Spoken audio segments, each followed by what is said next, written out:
भगवान श्री कृष्ण के अनमोल विचार। जीवन में कभी न कभी ऐसा समय आता है जब कोई अपना ही हमें दुख पहुंचा देता है। किसी के कठोर शब्द, विश्वासघात या अपमान से हमारा मन व्यथित हो जाता है।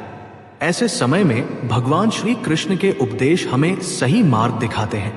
श्री कृष्ण कहते हैं कि मनुष्य को अपने मन पर नियंत्रण रखना चाहिए।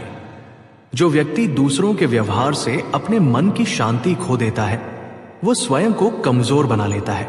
यदि कोई आपका दिल दुखाए तो सबसे पहले क्रोध और बदले की भावना से दूर रहें।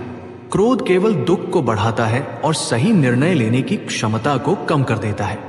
भगवान कृष्ण ने भगवद गीता में कहा है कि हमें अपने कर्मों पर ध्यान देना चाहिए, दूसरों के व्यवहार पर नहीं। यदि कोई व्यक्ति आपके साथ गलत करता है तो उसका कर्म उसी के पास लौट कर जाएगा। इसलिए अपने मन में घृणा या द्वेष रखने के बजाय स्वयं को सकारात्मक कार्यों में लगाएं।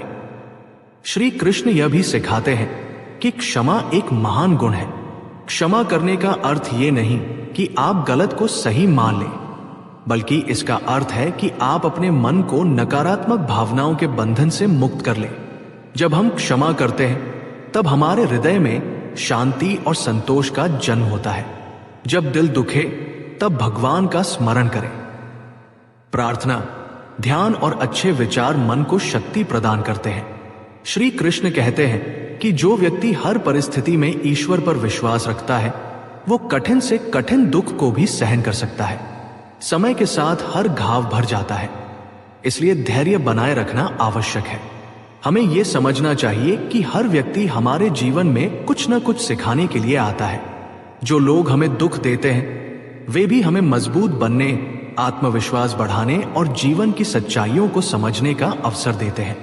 अंत में श्री कृष्ण का संदेश यही है कि यदि कोई आपका दिल दुखाए तो अपने मन की शांति को नष्ट न होने दें।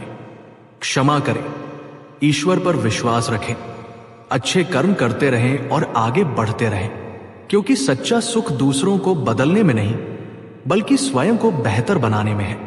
यही श्री कृष्ण के अनमोल विचारों का सार है। जय श्री कृष्ण।